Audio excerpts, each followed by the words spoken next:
A locked tower and vanished heirs. Night settles over London in a hush of wet cobblestones and flickering lanterns. The air tastes of old stone and river mist. And high above, the Tower of London stands brooding, as if it, too, is listening for footsteps that will never come.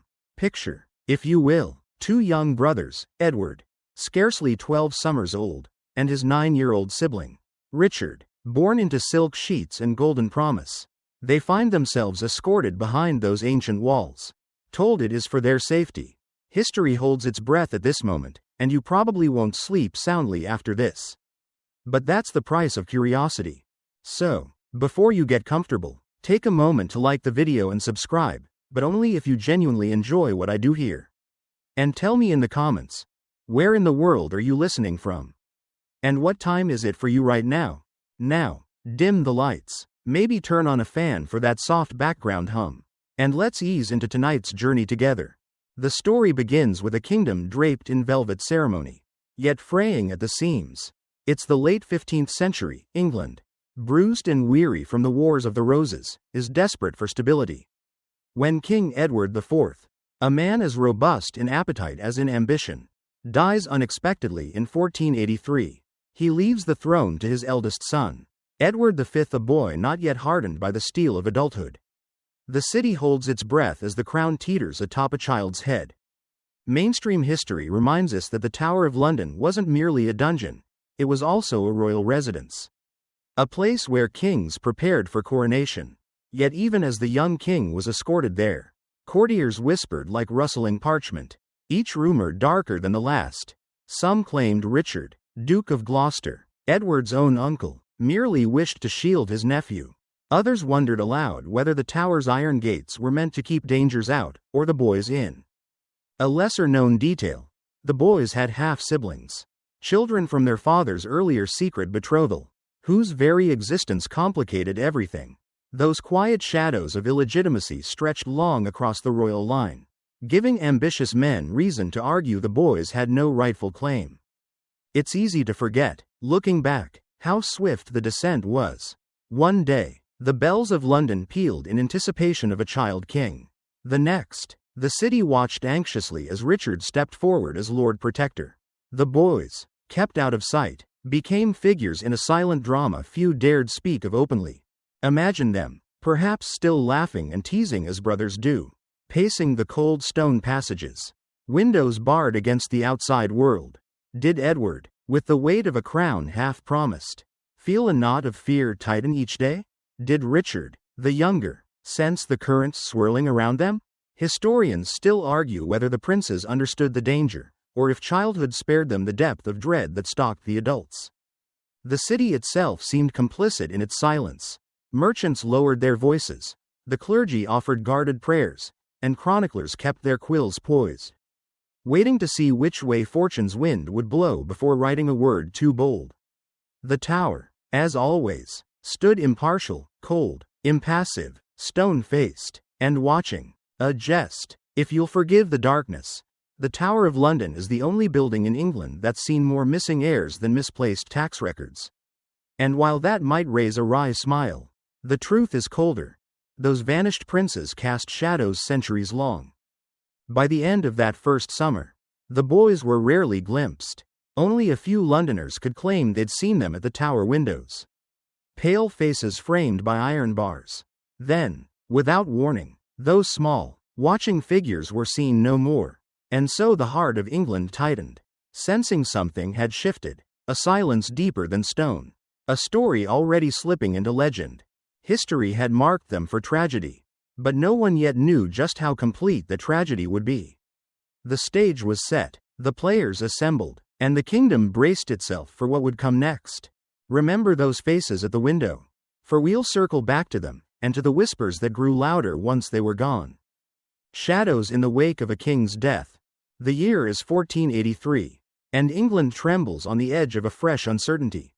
Edward IV's death is sudden, as though fate itself yanked him from the stage before anyone could rewrite the script. The air in London seems to shiver with dread, market chatter softens to uneasy murmurs. And somewhere in Westminster, a crown rests too heavily on a head far too young. Edward IV, A king of contradictions, ruthless in battle, charming in court, indulgent at table, leaves behind a legacy tangled in debts, rivalries, and questionable alliances. Mainstream historians often paint his reign as one of relative calm after the bloodshed of the Wars of the Roses. But peel back the velvet, and the fractures are everywhere. Half-brothers with claims to power, nobles nursing old wounds, and a royal widow, Elizabeth Woodville, whose family holds sway like ivy over ancient walls. Edward V, barely 12, becomes king in name, but in truth, the kingdom itself is now the prize. His uncle, Richard, Duke of Gloucester, is named Lord Protector by Edward IV's will, a role meant to guide the young king until he comes of age. Historians still argue whether Richard saw this as sacred duty or an irresistible opportunity.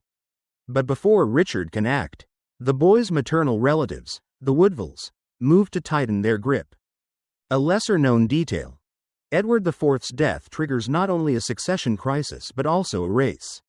Elizabeth Woodville, wary and calculating, scrambles to bring her eldest son, Edward V, to London, intending to see him crowned swiftly. Meanwhile, Richard, stationed in the north, rides south with deliberate speed, gathering loyal allies along the way. The road to London becomes a chessboard, each move heavy with consequence. And here, in the shadows of this royal game, rumor takes its first breath. Some say Richard intercepts Edward out of loyalty, fearing the Woodvilles might dominate the young king. Others hint at darker motives, power, ambition, or perhaps old grudges against the Queen's ambitious family. Whispers turn into gossip, and gossip into fear. Imagine the scene. Dusty roads thronged with guards, the clink of armor, the scent of horses and sweat in the spring heat. Edward V, still mourning his father, rides forward, unaware of how history is coiling around him. Beside him, courtiers trade glances sharper than drawn blades. In the taverns of London, tankards are raised and emptied in nervous speculation. Who truly holds power now? The boy, his uncle, or the Queen Mother lurking behind palace screens? One joke doing the rounds, half in jest and half in fear: a kingdom for a horse? These days, you'd be wiser to keep a lawyer. Even humor tastes sour when a child's crown is at stake.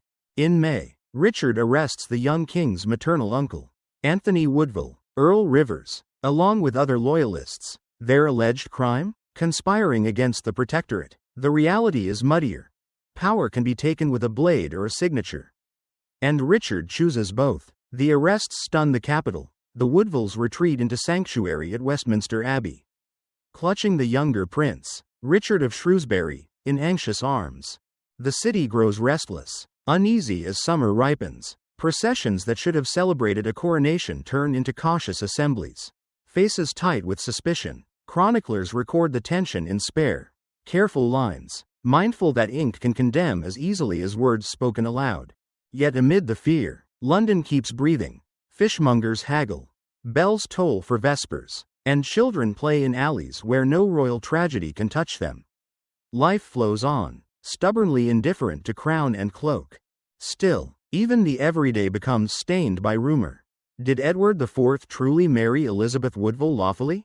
Or had he secretly pledged himself to another, rendering his sons illegitimate? The whisper, once sown, spreads like wildflowers, beautiful in its danger, impossible to uproot. Historians still debate whether Richard believed this claim or merely wielded it as a tool. But by June, it becomes clear. The path to the throne now winds through these shadows. And so, what began with the death of a king becomes something darker, a slow tightening of threads around two young lives. At this point, the boys are still technically princes, still technically free, though freedom within stone walls is a delicate thing. London waits, and the tower itself, silent as a grave, stands ready to receive them. Remember, Edward IV's death wasn't just the passing of a man. It was the cracking of a dam, releasing ambitions long held in check. And in the flood that follows, it is often the youngest, the quietest, who risk being swept away. The tower's gates open, and history leans closer, eager to see what will become of these two boys whose birthright now endangers them more than it protects. The protector steps forward. Stone arches echo with bootsteps as Richard, Duke of Gloucester, enters the stage fully now, not merely as a royal uncle but as the kingdom's lord protector. In the painted tapestries of the age, he is a man of measured words and watchful eyes, every syllable weighed before it leaves his lips. To some, he is the loyal brother, fulfilling a promise to shield his nephew. To others, he is a cunning player moving pieces across a board only he truly sees. And historians still argue whether he was a devoted guardian forced by circumstance, or an ambitious usurper from the start. By June of 1483, Richard's power is no longer theoretical. With the elder prince, Edward V, already in the Tower, the younger brother, Richard of Shrewsbury, is persuaded, or compelled, to join him. The stated reason is elegant in its simplicity, its tradition. After all, for the heir to the throne and his brother to reside in the Tower before coronation. But tradition can be a polite veil draped over darker intentions. A lesser-known detail.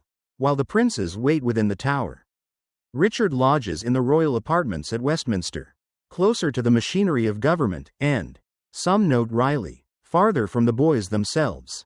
The city's mood curdles. Londoners gather outside taverns, voices lowered yet urgent, chroniclers, always cautious, scribble only the barest hints of what they hear.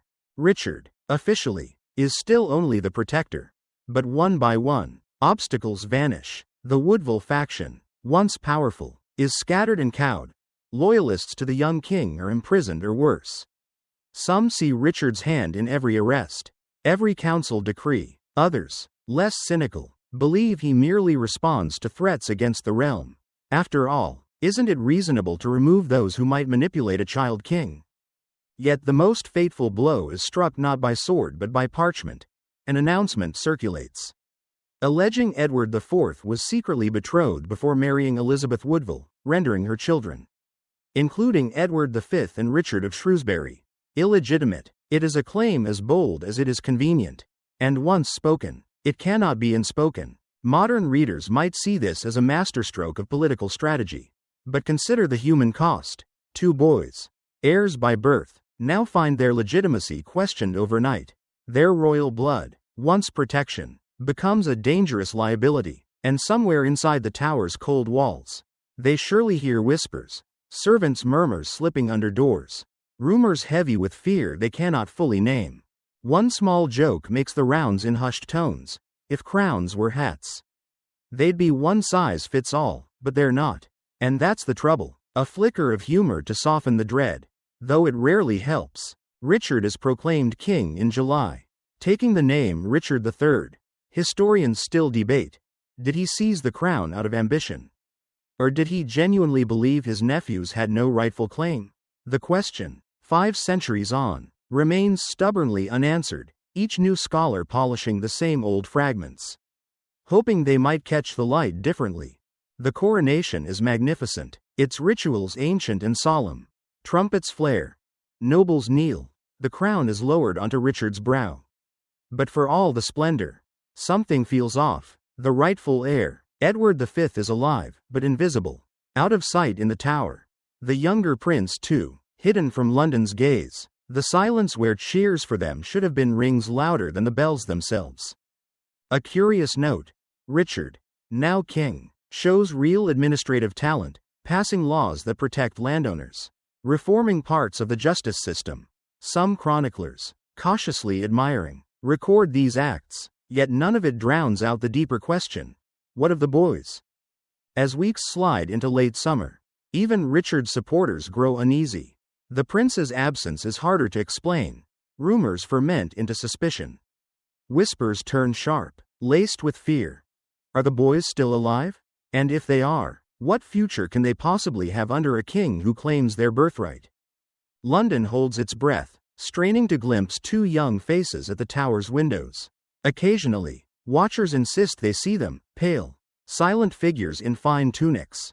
Then, by midsummer, not even shadows appear. The stone walls keep their counsel. The boys slip from rumor into legend, their fate already half written in the minds of those outside. Remember, Richard steps forward first as protector, then as king, and in that step, the lives of 2 princes tilt dangerously, teetering on the edge between history and ghost story. The city waits, the court whispers, and the Tower, silent, ever watchful, prepares to swallow its secret whole. Coronation delayed, fate sealed. Summer in London is rarely gentle. The air hangs heavy with the Thames' sour breath. Market stalls reek of fish and sweat. And everywhere, the rumors spread faster than plague. Originally, Edward V's coronation was set for early May. Yet as spring turned to summer, the date slipped, once, twice, until finally it vanished altogether. The excuses flowed like cheap ale: political unrest, the need for careful planning, the press of urgent matters of state. But even the dullest fishmonger could see the truth shimmer beneath these words. Something had gone terribly wrong. In those anxious weeks, Richard, still officially Lord Protector, tightened his grip. Councils were stacked with loyal men. Troublesome Woodvilles found themselves politely removed or not so politely imprisoned. Meanwhile, Londoners watched and waited, heads tilted as if straining to hear a rumor they couldn't yet name. Historians still argue whether Richard orchestrated each move or merely reacted to events beyond his control. But from the cobbles of Cheapside to the polished halls of Westminster, the sense grew that the game's outcome was no longer in question. A lesser-known detail: the delay allowed Richard's allies time to circulate the claim of the prince's illegitimacy. Preachers hinted at it from pulpits. Noble tongues repeated it over wine. And eventually, Parliament itself took it up in the form of Titulus Regius, a declaration that the boys had no right to the throne. Words, carefully chosen, can do what swords alone cannot: make treason look like duty, and betrayal seem like justice. Imagine Edward V, barely 12, pacing the cold floors of his tower rooms. Did he hear scraps of news carried by nervous servants? Did he know his coronation had been postponed? Childhood may protect against certain truths, but it also sharpens others, especially betrayal. Perhaps, peering from his narrow window, he asked why bells rang for a new king rather than for him. Outside, Londoners debated the future. Some argued Richard had saved England from civil war, that the Woodvilles would have drained the treasury dry. Others whispered treason had simply exchanged one set of greedy hands for another. Chroniclers record the mood with caution, balancing on the knife's edge of royal favor. And then, in July, Richard was crowned Richard III. The ceremony dazzled. Embroidered silks, jewels catching torchlight, the scent of incense mingling with sweat. Trumpets blared, noblemen swore fealty. Yet through all this spectacle, a question hovered in every shadowed arch. Where were the boys? Why did the rightful king remain unseen? One joke passed nervously among apprentices and bakers: crowns can slip off a boy's head, but they stick better to an uncle's. Londoners laughed, but quietly, eyes darting over shoulders. With Richard crowned, the prince's situation changed subtly yet drastically. Before, they had been heirs; now, they were threats. The longer they lived, the more dangerous they became to Richard's reign. Their very existence invited rebellion. Even Richard's most loyal supporters must have known, as long as the boys lived, peace was a fragile hope. Historians still debate what happened next. Some claim Richard ordered their deaths to secure his throne, others insist he never harmed them, that they may have lived for months or even years after disappearing from view. But by late summer, sightings of the princes stopped entirely. Chroniclers record their last appearance at the Tower windows in June. After that, nothing. A chilling thought: the Tower of London, in that age, was less fortress than living organism. Guards, servants, cooks, priests, and prisoners moved through its labyrinth daily. And yet somehow, the disappearance of two royal boys became a silence shared by all. Either no one saw, or no one dared speak. Meanwhile, Richard III turned his gaze outward: border security, trade negotiations, church patronage. He acted as a king must, as if nothing were amiss. Yet even the finest crown cannot silence every whisper. In taverns and guild halls, in monasteries and markets, Londoners traded speculation like coin. Had the boys been smothered in their sleep? Poisoned? Secretly spirited away? The Tower, ancient and inscrutable, offered no answers. One can almost see the boys now. Edward, the elder, solemn beyond his years; Richard, younger, perhaps still clinging to hope. Do they ask each other when they will be free? Do they still believe in the promise of a coronation? The tragedy is not only what happened to them, but that history cannot even decide what that was. And so, as the coronation bells faded and summer's heat turned the Thames rank, the fate of two princes was quietly sealed. The Tower's walls closed around them, and the rest of England turned its gaze, some with relief, some with guilt, toward the new king. Remember, the coronation delayed, then denied entirely. It was not simply a political maneuver, but the quiet death of two boys' futures. In that silence, history found the first notes of a mystery that would echo for centuries. Into the Tower's embrace. Imagine the Tower of London not as the tidy monument tourists wander today, but as it stood in 1483, a brooding sprawl of grey walls, moss-clad turrets, and dim, drafty chambers where even the rushes on the floor couldn't quite soak up the damp. For centuries, it had been a royal palace as well as a fortress and prison, an architectural contradiction of power and fear. To the young princes, Edward and Richard, it must have seemed at first a place of guarded promise, the place where kings traditionally awaited their coronation. Yet as weeks turned to months, that promise twisted into something colder. The older prince, Edward V, scarcely 12, had been groomed to rule, a childhood stuffed with tutors and protocol. His younger brother, Richard of Shrewsbury, barely 9, may have clung to Edward's presence like a lantern in the gathering dark. It's easy to picture them in quieter moments, playing chess with pieces worn smooth by other royal hands, whispering questions they dared not ask aloud, counting the footsteps of guards beyond the heavy oaken doors. One mainstream historical fact that shapes this chapter: by midsummer of 1483, both princes were formally declared illegitimate by Act of Parliament, titulus regius. This wasn't merely a rumor anymore, it was law. And law can do what swords sometimes cannot: erase a birthright. Imagine what it meant for Edward to hear, perhaps through a nervous servant, that he was no longer Edward V in the eyes of the realm, but just Edward Plantagenet. A boy whose claim had vanished overnight. A lesser-known detail: inside the Tower, the princes were likely housed in the Garden Tower, known today as the Bloody Tower, though the name only gained currency long after their disappearance. From its narrow windows, they could glimpse the Thames, crowded with barges, and hear the muffled clamor of the city they would never walk freely again. Outside, Londoners kept watch too. Some claimed to glimpse the princes in the courtyard, pale-faced but alive. Others insisted they had vanished already. Chroniclers wrote cautiously, ink scratching like whispers. The children were seen playing behind the walls. Later, they were seen no more. Those lines, dry as old bones, became the bones of legend. Meanwhile, Richard III, newly crowned, turned outward, addressing trade disputes, managing the north, holding court. Historians still argue whether his attention turned away from his nephews, or whether it remained fixed on them, hidden behind the walls of statecraft. The truth, as always, remains stubbornly silent. London itself pulsed with rumor. In alehouses along the Strand, men swore they'd heard the boys had been smuggled to France. In cathedral cloisters, monks speculated in half-whispers about poison, daggers, or darker fates. A jest passed around with uneasy laughter. The Tower keeps secrets better than a priest in confession. By late summer, even the faint glimpses of the princes stopped. Chroniclers noted the last confirmed sighting in June, after which the windows of the Garden Tower showed only empty shadows. And so the boys slipped from the living gaze of England into the half-light of mystery. Historians have tried to piece together those final days. Who had access?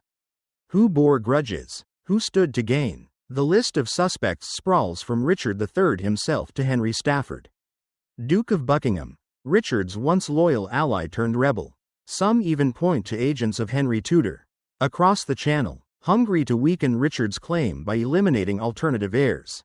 But the Tower holds its silence. Its stones remember, but do not speak. Consider, too, the staff: guards, pages, cooks, priests. Hundreds moved through the fortress daily, and yet not one left a confession. Not one letter surfaced to name a killer. Either they knew nothing, or they dared say nothing.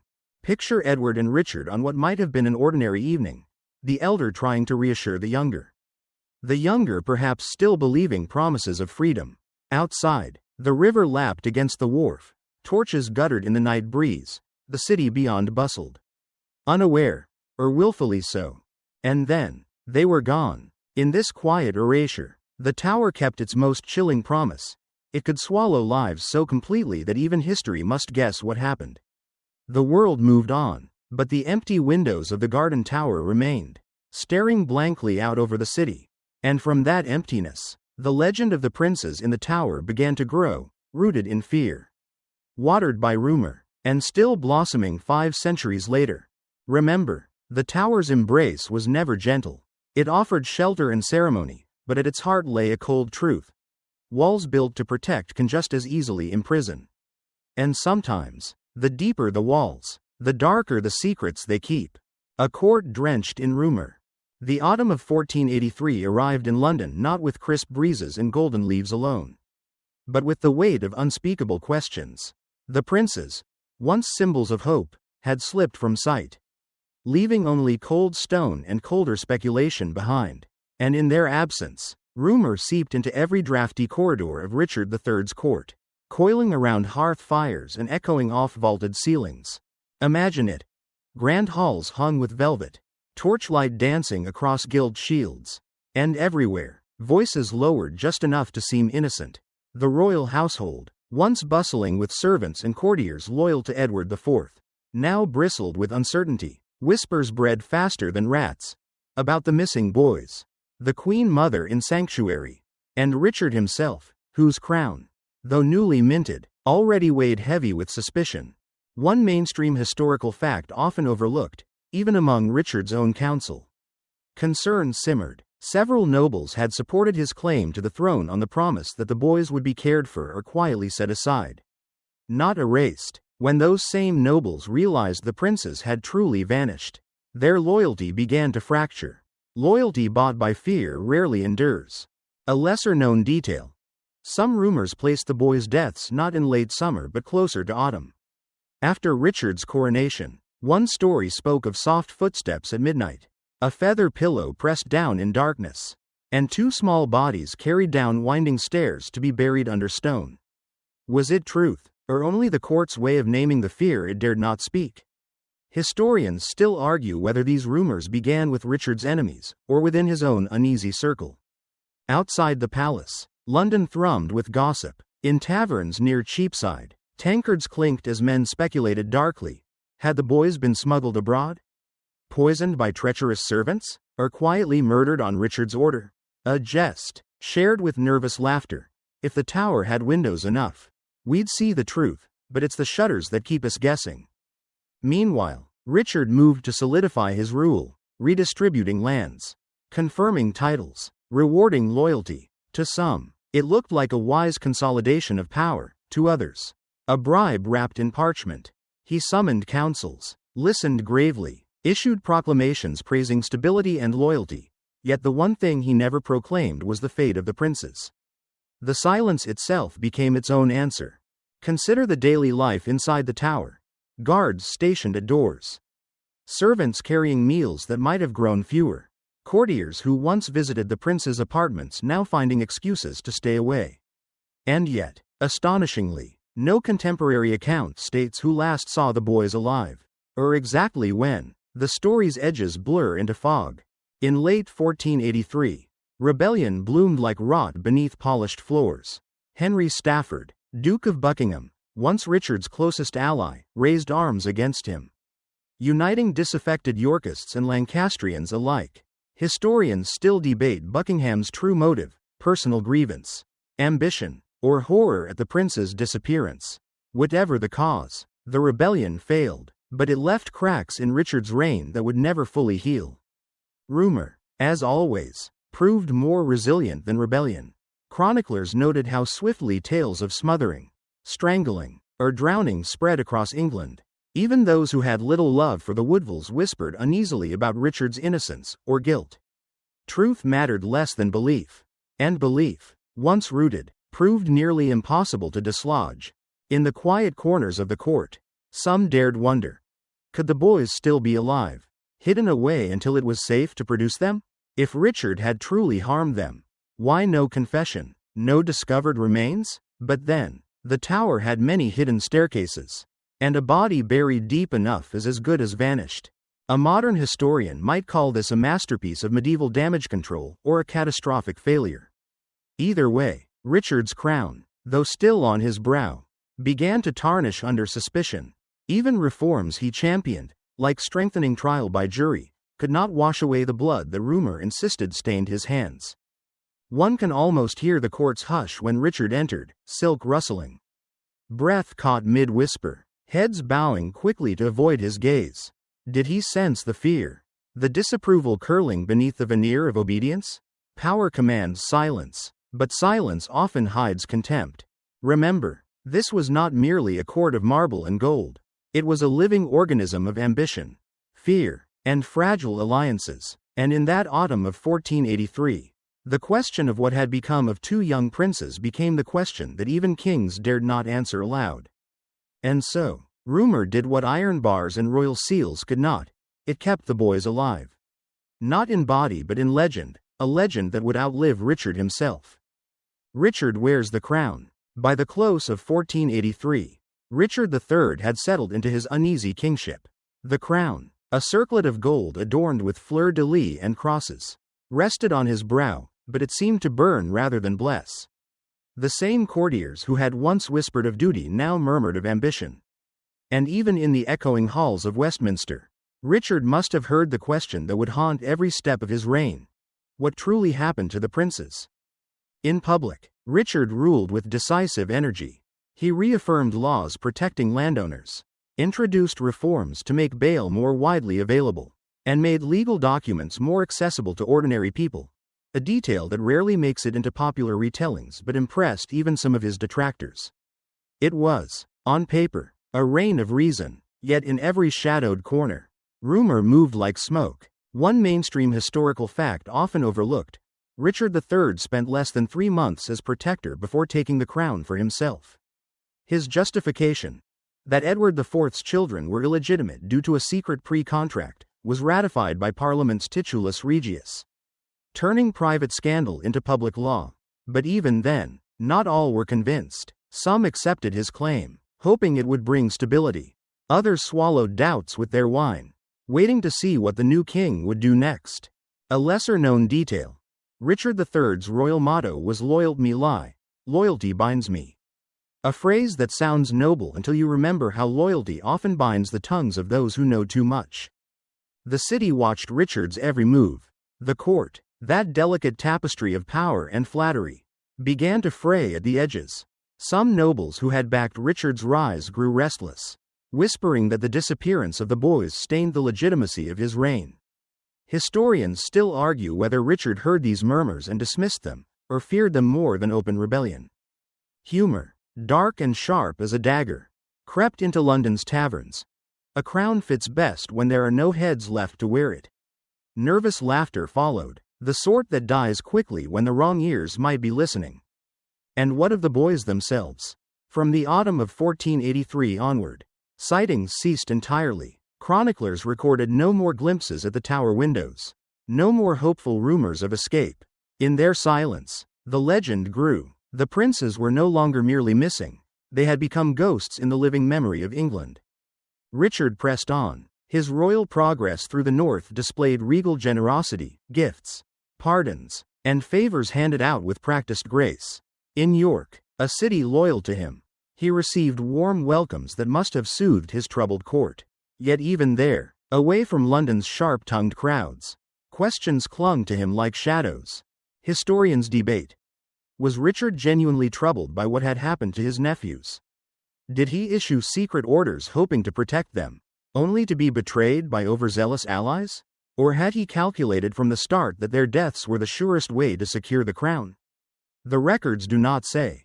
And perhaps Richard himself, in moments of wakeful night, asked the same questions in quieter words. Consider too the power of absence. Had the boys been found alive, even hidden abroad, Richard's reign would have ended overnight. A living heir makes the best rallying banner. A missing one becomes both liability and legend. It's why the silence of the tower mattered more than any royal proclamation. A curious note: Richard did publicly deny involvement in the disappearance. At least in spirit if not in explicit words. Chroniclers hint that he blamed others, rebellious dukes or scheming servants. Yet the absence of a clear explanation only deepened suspicion. In politics, as in storytelling, silence often speaks louder than words. In 1484, the death of Richard's only legitimate son, Edward of Middleham, struck a blow that even his enemies pitied. The boy, barely 10, had been named Prince of Wales the year before, an heir meant to solidify Richard's hold on power. His death left Richard childless, and by medieval standards, weakened his right to rule. Grief and irony walked hand in hand. A king suspected of destroying two nephews now mourned the loss of his own child. And so, Richard wore the crown, but it never quite seemed to fit. Each council meeting, each royal decree, each feast carried an undercurrent of unspoken fear. Even triumph tasted of ashes when the price was whispered to be innocent blood. Remember, the crown Richard wore was no mere ornament. It was both shield and target, a visible promise of stability built upon invisible uncertainties. And in the quiet moments between proclamations and processions, England itself seemed to ask, what did it cost? And was it worth the price? The boys fade from sight. By late summer of 1483, the Tower's stone walls stood mute witness to the last known days of Edward and Richard. What had begun as a ceremonial stay, the traditional pause before a young king's coronation, had twisted quietly into a prison sentence without verdict or even official accusation. Outside, the city pulsed with rumor and trade. Inside, two royal children became shadows slipping from living memory. Imagine them now, the older brother perhaps trying to comfort the younger, though barely 12 himself. The rush mats underfoot never quite drying in the river's moist air, the narrow arrow-slit windows casting shafts of dusty light that moved as the sun traced its arc over the Thames. At first, they may have expected daily visits, tutors, courtiers, loyal family members, but gradually, visits slowed, meals still came, but the clatter of servants' footsteps outside their chamber became less frequent. Until even that mundane rhythm faded. One mainstream historical fact: the last credible sighting of the princes comes from the chronicler Dominic Mancini, who reported that Edward was seen regularly in the Tower courtyard until late summer 1483, and then not at all. The younger brother, Richard, was seen even less, his presence often noted only by assumption, where the elder went. Surely the younger must follow. But as autumn set in, Mancini wrote with chilling finality that the boys simply ceased to appear. A lesser-known detail. Even as the princes faded from public view, formal petitions and rebellions abroad still invoked their names. Across the Channel, exiled Lancastrians and Yorkist loyalists alike discussed restoring the sons of King Edward IV. Their very absence gave them more power than presence might have. A living child king can be controlled. A missing one becomes a blank canvas onto which every hope, fear, and ambition can be painted. Within the Tower, silence settled thick as dust. Guards posted at the outer gates may have heard nothing unusual. A fortress that once echoed with hammer strikes and shouted orders now muffled its own secrets. Even chroniclers, men whose livelihoods depended on detail, found themselves writing in cautious, clipped phrases, knowing too well that parchment can outlive kings. Historians still argue whether Richard III directly ordered their deaths or merely looked the other way as others acted.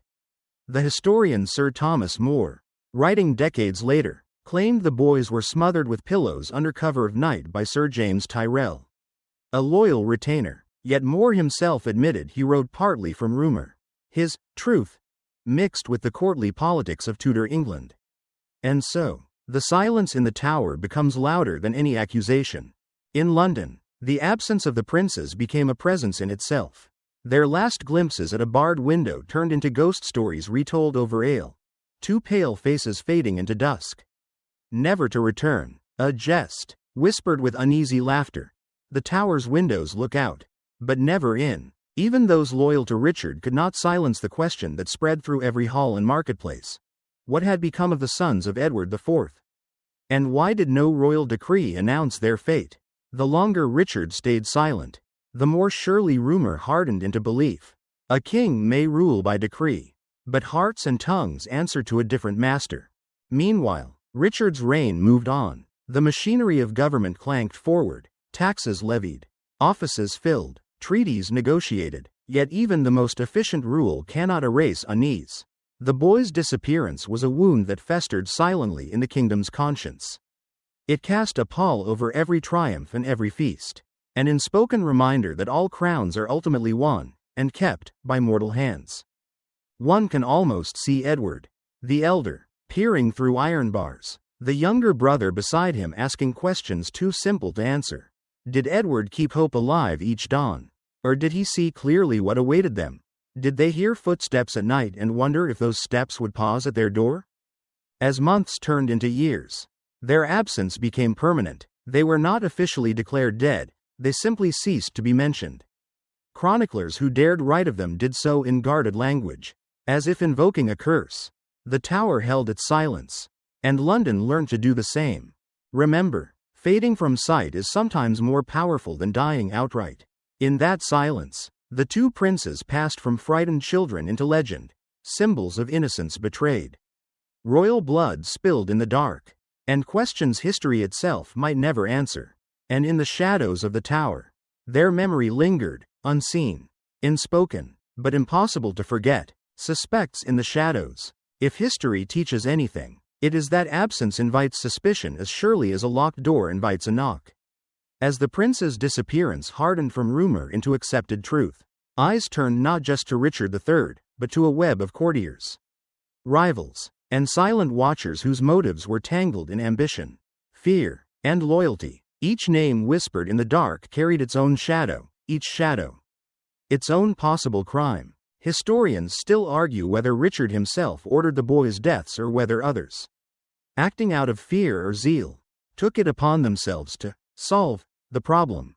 Among those suspects, few loom larger than Sir James Tyrrell, a loyal servant and soldier, later accused by Tudor chroniclers of orchestrating the murder. The story goes that Tyrrell, commanded by Richard, sent two men into the boys' chamber, where they smothered them with pillows as they slept. It is an account retold by Thomas More decades later, but one written under Tudor rule, where blackening Richard's name was almost state policy. A lesser-known detail, Tyrrell, during the reign of Henry VII, was said to have confessed to the murders under torture or threat thereof. No confession survives. Instead, only the record that he was executed for treason, not specifically for the prince's deaths. The truth may have died with him, or never existed at all. Other suspects appear in the flickering torchlight of history. Henry Stafford, Duke of Buckingham, Richard's former ally turned rebel, had his own claim to the throne as a descendant of Edward III. Some theorize he grew impatient, saw the boys as rivals to his ambition, and acted without Richard's consent. But Buckingham's rebellion failed, and he lost his head on the scaffold, taking any secrets with him. Then there are darker, even more speculative theories, that agents of Henry Tudor, future Henry VII, then exiled across the Channel, arranged the prince's deaths to blacken Richard's reputation and clear the path for Tudor claim. It is a view still debated in academic halls. Ingenious conspiracy or convenient Tudor propaganda? In the court of Richard III, suspicion became an unspoken companion. Courtiers watched one another with guarded eyes, words chosen as carefully as steps on icy ground. A jest, offered with forced cheer. A royal dinner is safest when no heir appears. Laughter followed, but it died quickly, as humor often does when danger feels too near. And outside the court, London's rumor mills never stopped. Chroniclers recorded hushed conversations in markets, beside hearths, at cathedral doors. Some believed Richard had the boys smothered in fear, others that he kept them alive, hidden far from prying eyes. The Tower's gates opened for visitors and officials, yet none ever saw the princes again. One mainstream historical fact, despite the boys' disappearance, no formal declaration of their deaths was made during Richard's reign. Their existence hung in a strange legal limbo, alive in name but unseen in life. This ambiguity fed the flames of rebellion. Anyone could raise a banner claiming to act in the name of the rightful king. And so Richard's hold on power was never as secure as the coronation had promised. Even his reforms, praised by some historians, could not erase the whispers that twined around every act. Loyalty, once freely offered, became a commodity to be bought, and even then, never fully trusted. Imagine the king himself, Richard, hunchbacked in later legend, though likely less so in truth, walking palace halls lined with tapestries that did little to muffle rumor. Did he lie awake, haunted by the question of who acted, and whether he himself had ordered it? Or was his conscience clear, convinced he had saved the realm by silencing a dangerous future threat? Modern scholarship paints no single portrait. Instead, it offers a mosaic of partial truths, each tile sharp-edged and incomplete. Perhaps that is fitting. Certainty belongs to simpler tales. History, like the tower itself, is built of hidden rooms and locked doors. Remember, the princes vanished into the tower's shadows, but so too did the certainty of guilt or innocence. What remains are only names, motives, and the cold knowledge that silence, once it settles, is harder to break than any iron chain. And so, suspicion stretched its long, cold fingers not just toward Richard, but toward every man who had reason to see the princes gone, and every man who dared remain silent when they did. Bones beneath the stairs. Decades slipped by, and the living memory of Edward V and Richard of Shrewsbury blurred into legend, yet the mystery refused to die. It lingered in the tower's damp air, haunting every retelling of Richard III's reign. And then, nearly 2 centuries later, a discovery stirred old ghosts anew. 2 small skeletons, found beneath a stone staircase in the Tower of London. It was 1674 when workmen demolishing an old stairway near the White Tower uncovered a wooden box. Inside lay 2 incomplete skeletons, roughly the size one might expect for boys of 12 and 9. At once, the find revived the ancient whispers, now given bone and dust. The assumption leapt swiftly. These must be the lost princes. The tower had, in its grim way, kept the secret until stone finally gave it up. One mainstream historical fact: the bones were moved to Westminster Abbey on the order of Charles II. Buried with solemn ceremony in an urn bearing the names of Edward V and Richard, Duke of York. The inscription declared them the murdered sons of Edward IV, though, in truth, certainty lay as far beyond reach as ever. A lesser-known detail: when the remains were examined in 1933, scientists found the skeletons incomplete, mixed with animal bones, and possibly rearranged during earlier centuries. No modern DNA testing has been done, partly due to respect for royal remains and partly from fear that what science might reveal could upend 5 centuries of accepted history. Historians still argue whether the bones truly belong to the princes or to some other forgotten victims of the tower's long, brutal history. Imagine the tower workers that day, rough hands brushing centuries of dust from small skulls, the weight of a legend settling upon them as heavy as the stone they removed. Did they pause, silent in the damp air, realizing they might be staring into the faces of a mystery older than living memory? The discovery sparked fresh debates. Some claimed the skeleton's placement beneath the stairs proved a hurried burial after secret murder. Others argued it suggested later relocation by those wishing to hide, or protect, the remains. Each possibility only deepened the fog. Outside scholarly circles, the find had a different power. It turned legend into something horribly tangible. Bones beneath the stairs, a phrase that reads like a Gothic tale, but which for many felt like confirmation that the princes had truly met their end within those walls. Londoners retold the story with renewed fervor: 2 boys smothered as they slept, hurriedly buried by trembling servants, their small bodies hidden under stone steps where no one would think to look. And from those cold remains grew a new certainty. As unproven as the old doubts, Richard III must have ordered it. The tower, as ever, gave up fragments, but never the full story. Yet historians counsel caution. Bones do not come with nameplates.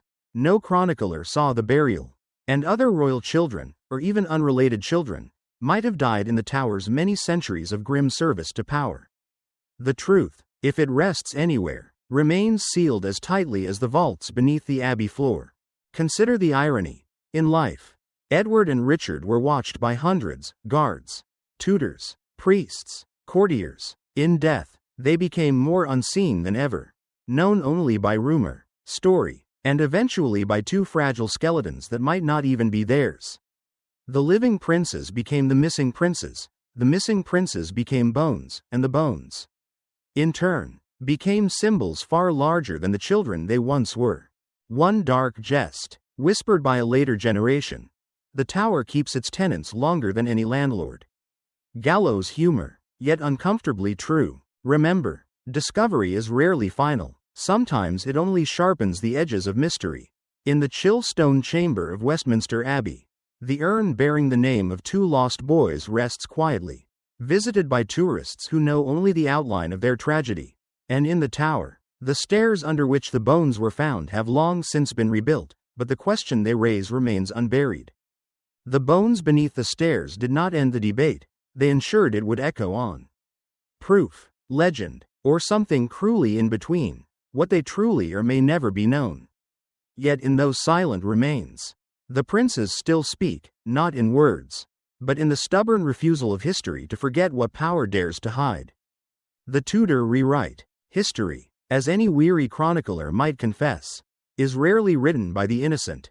After Richard III fell at Bosworth Field in 1485, Henry Tudor ascended the throne as Henry VII, and with him came a deliberate, careful rewriting of the past that reshaped Richard into something darker than even rumor had managed. The missing princes became more than a mystery, they became proof, in Tudor eyes, of Richard's monstrous ambition. One mainstream historical fact: the Tudor regime quickly banned titulus regius, the act that had declared Edward IV's children illegitimate, and ordered every copy burned. In its place, Henry's propagandists promoted the idea that Richard had stolen the throne by vile treachery and murder. Chroniclers once cautious now wrote with confidence of smothered boys and guilty kings. What had been rumor became history by decree. A lesser-known detail: Thomas More, author of the history of King Richard III, wrote his account during Henry VII's reign, but published it after the king's death. His story shaped the enduring image of Richard as a hunchbacked villain, haunted by his crimes, yet even more confessed uncertainty. His truth relied on tales whispered decades after the events. Scholars still debate whether More's work was history, moral fable, or something between. Consider how the Tudors needed Richard to be monstrous. Henry VII's claim to the throne was, at best, fragile. A descendant through the illegitimate Beaufort line. To rule securely, he needed Richard not merely defeated, but despised, transformed into a figure whose crimes justified Henry's own rise. And so the story was told. Richard murdered his nephews, seized the crown, and met righteous death at Bosworth. History, when written by victors, is rarely subtle. The new regime's storytelling power reached far beyond parchment. Ballads sung in taverns, sermons preached in stone churches, and plays performed before crowded halls, all carried the same message: the rightful heirs slain, the tyrant punished. Rumor became certainty, suspicion calcified into legend, and in time, that legend became what many believed had always been the truth. A jest, dark with triumph, supposedly circulated at court. 2 children lost the crown. A crown found the child of Lancaster. Whether anyone dared speak it aloud is unclear, but the sentiment echoed in every Tudor policy: delegitimize Richard, and you legitimize Henry. Historians still argue whether Richard truly deserved the villainy history pinned upon him.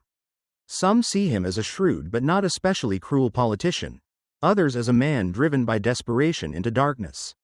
Yet the force of Tudor propaganda was like a rising tide, it carried away nuance, leaving only a single, dramatic shoreline. Shakespeare, writing more than a century later, immortalized this version: Richard as the twisted, scheming usurper who haunts the stage with sardonic wit and unrelenting ambition. It is a portrait so vivid that it endures in popular memory long after historians began to question its accuracy. Even those who doubt Richard's guilt often find the image hard to escape. Meanwhile, the princes themselves became symbols of innocence undone by ruthless power. The bones beneath the stairs offered something solid to point to. But the real power lay in the narrative: 2 young lives cut short so an uncle could wear a crown. It was a story that fit neatly into Tudor morality, and one that made Richard's defeat feel like divine justice rather than fortunate politics. A curious note: Henry VII himself had reason to keep the boy's ultimate fate a mystery. Should proof surface that the princes had survived, his own claim to the throne would collapse. Silence served the Tudors as well as it once served Richard. And so, history left the question tantalizingly open, a perfect breeding ground for rumor to thrive. Even centuries later, remember, the Tudor rewrite was not merely about Richard III, it was about power itself. By turning a rival into a monster, Henry VII and his successors secured their own legitimacy, ensuring that the missing princes would be remembered not for who they were, but for what their deaths could prove. In the end, the story we inherit often tells us as much about those who told it as about those who lived it. And in the echoing halls of Tudor England, the whispers of two vanished boys became a thunderous justification for an entirely new dynasty. Pretenders and survivors. Yet the story of the princes did not simply vanish under Tudor certainty.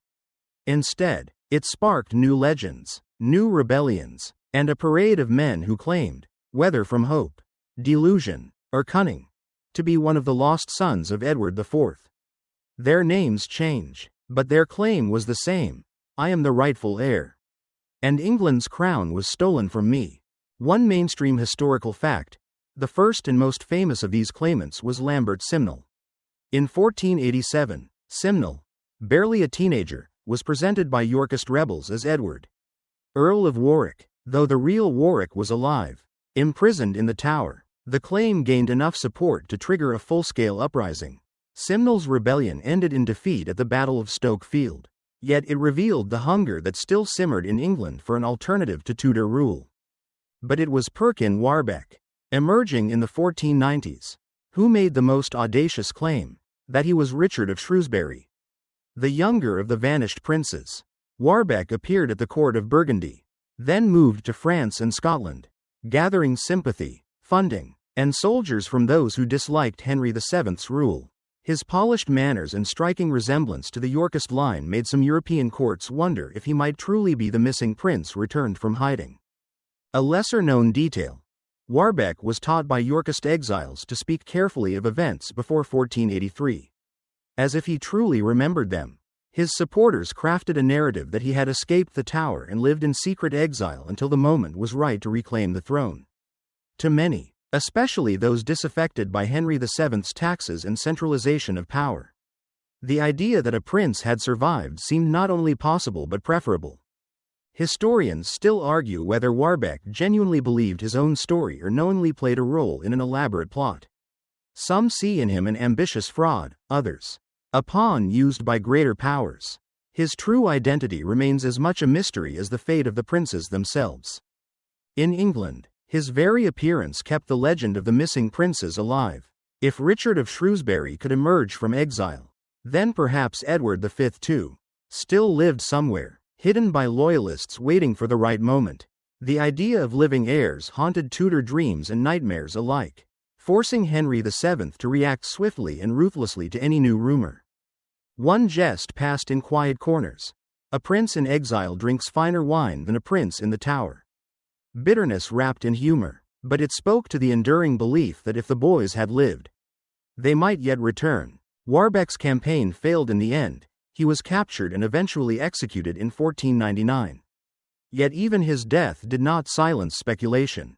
Chroniclers hinted at other boys spirited away, hidden across Europe, or growing into men who never revealed their birthright.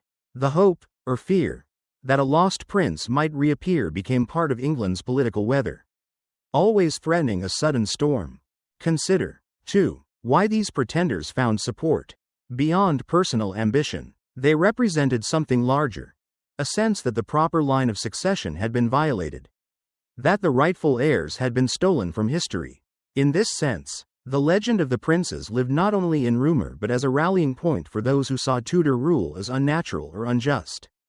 Henry VII, for his part, understood the danger. He worked tirelessly to delegitimize these claims, imprisoning rivals, executing conspirators, and, most tellingly, marrying Elizabeth of York, the prince's sister. This union symbolically united the Yorkist and Lancastrian lines, making any surviving prince, real or false, seem redundant or disruptive. Yet still, the question remained: what if one brother had survived? What if the Tower had not been the end, but only a chapter? No proof ever emerged, but the possibility alone proved powerful enough to shape rebellion and rumor alike. Remember, The pretenders did more than challenge Tudor power. They kept the princes alive in England's collective imagination. Even centuries later, the question of what became of Edward and Richard remains less settled than many suppose. And in that uncertainty, history itself becomes as much about what might have happened as what did. The pretenders remind us that stories, true or false, can shake thrones, gather armies, and change destinies, and that sometimes, even a lie believed by many can write itself into history's margins, forever haunting the pages where the truth remains unwritten. Bones, books, and the Bard.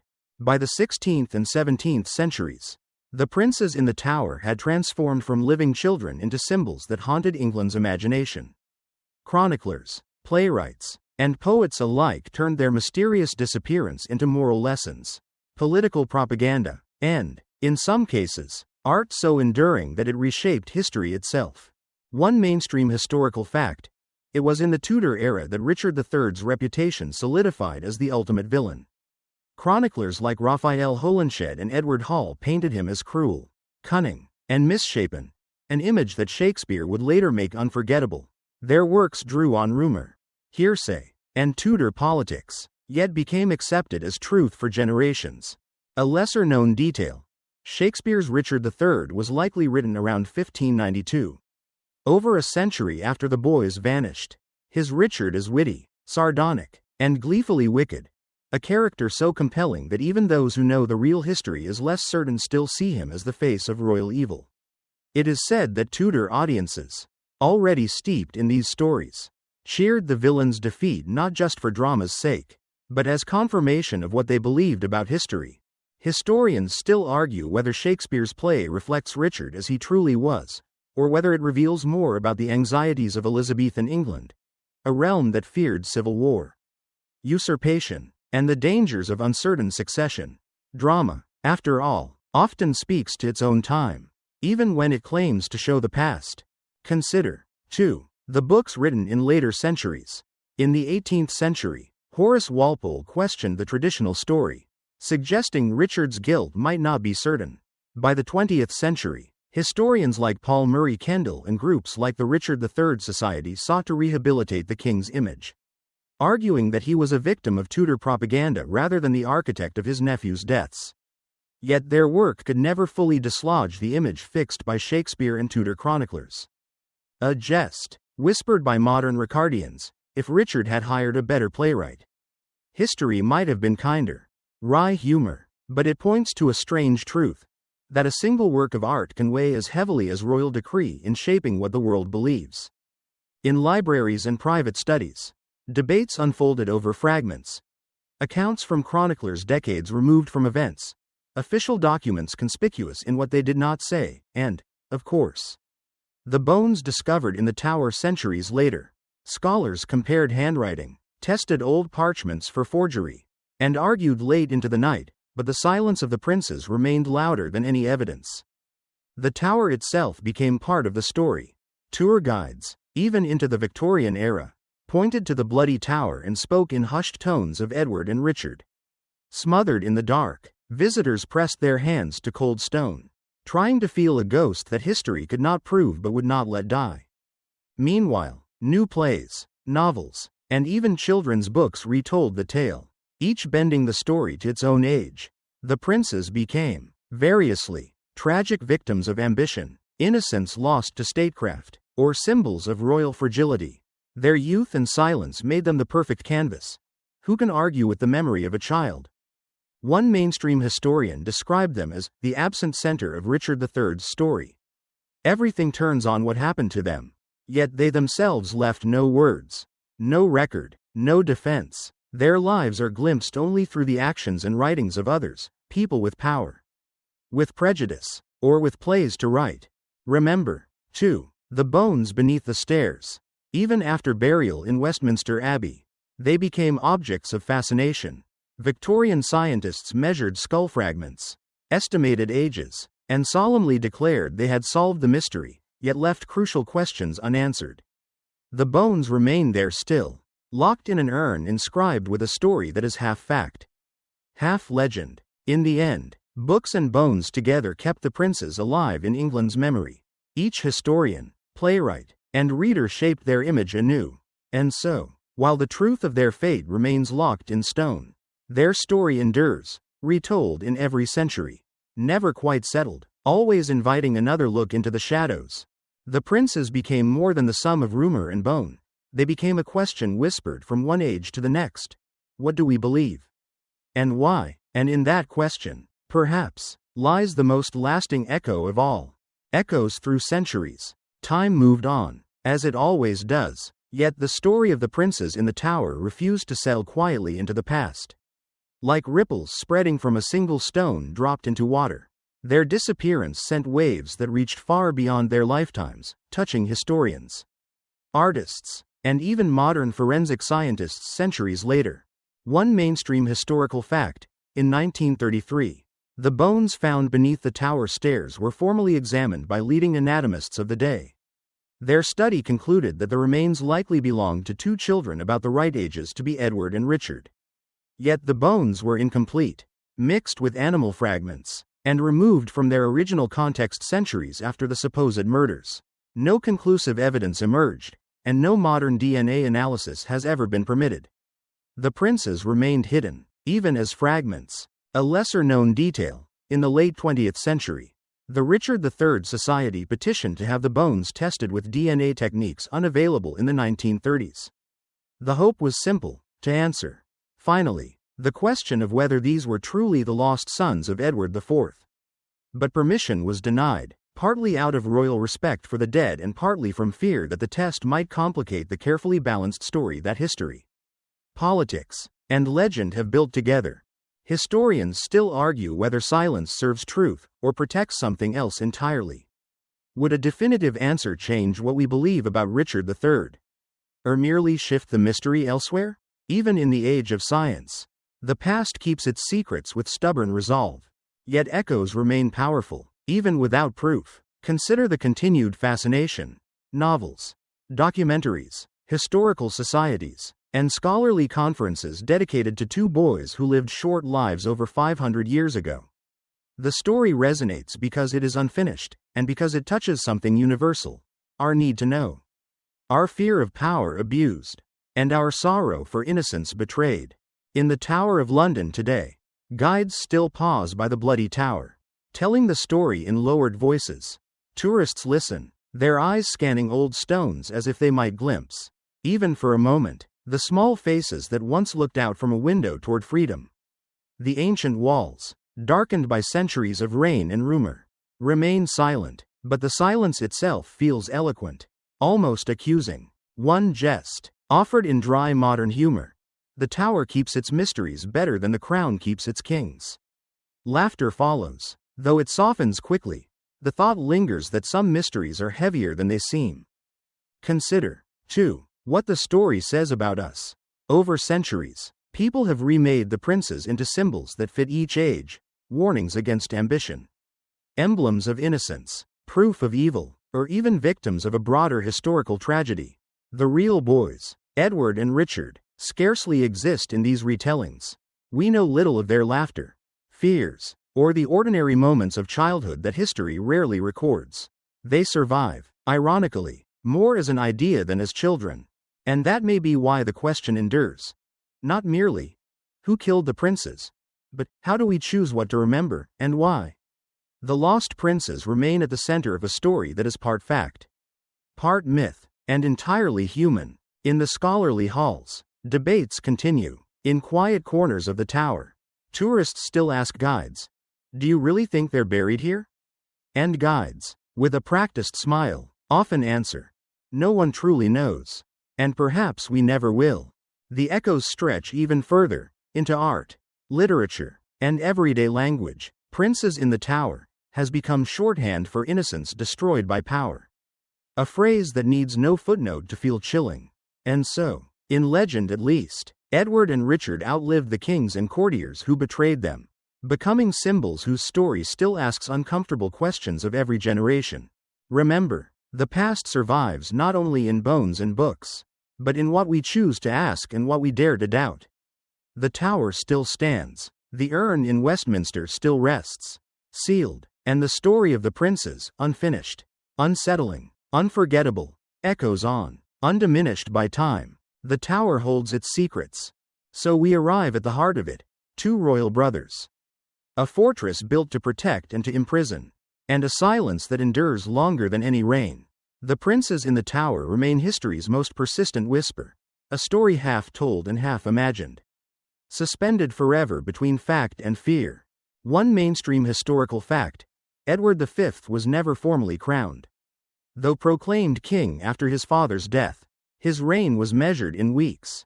His coronation postponed until it quietly vanished from the royal calendar.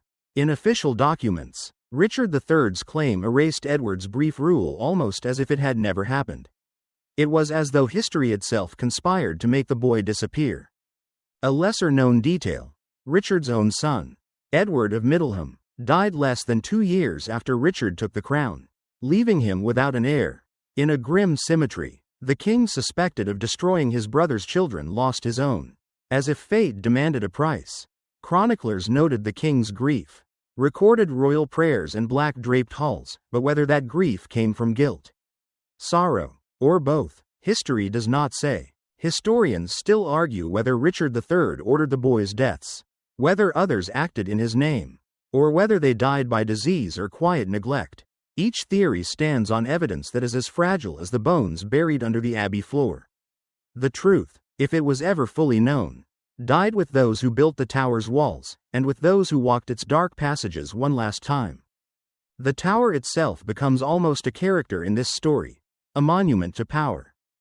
Built of stone yet haunted by rumor, its gray walls watched centuries of kings, traitors, rebels, and innocents. It sheltered royal heirs on the eve of coronation, and swallowed them when power demanded silence. Consider how easily power rewrites memory. Richard III's rule, though brief, saw genuine reforms: fairer bail laws, better access to justice for the poor, the beginnings of what some see as early constitutional monarchy.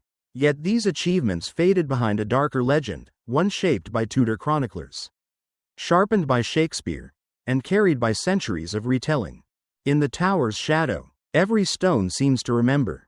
Visitors stand on ancient steps worn by centuries of feet, gaze at arrow slits that once offered narrow views of a city alive with rumor, and ask the same question asked for over 500 years: what truly happened? The princes themselves remain heartbreakingly distant.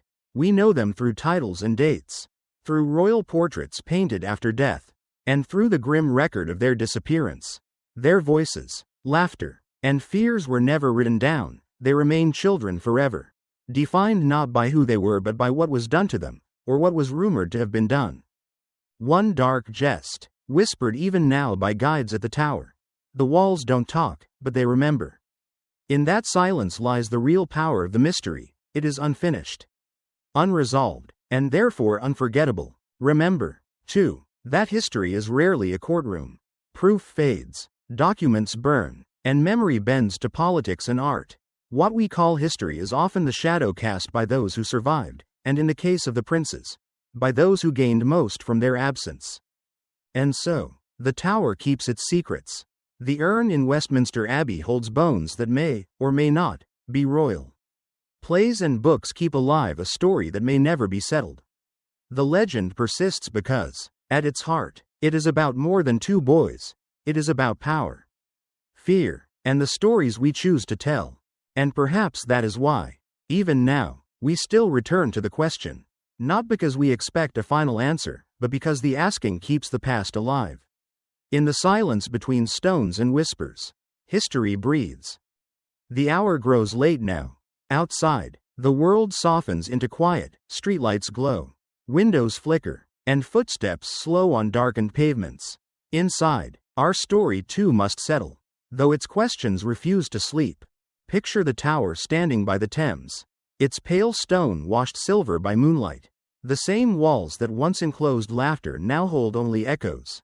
In their silence, we find an uneasy comfort, that some mysteries remain, and perhaps must remain, beyond our reach. Let your thoughts drift gently now, not to cold bones or locked rooms, but to something softer. The idea that even forgotten lives still matter because we remember to ask about them. That in every story told, Even in a whisper, the past remains a little less silent. History does not always offer answers. Only the chance to listen more closely, to hear what centuries of stone, parchment, and rumor might still say.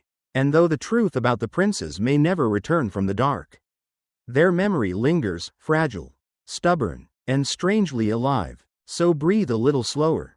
Let the questions rest beside you for tonight. In the hush that follows, the tower grows distant, its windows dark, its secrets undisturbed, and somewhere, perhaps, two lost brothers walk a quieter path, beyond rumor, beyond legend, beyond fear.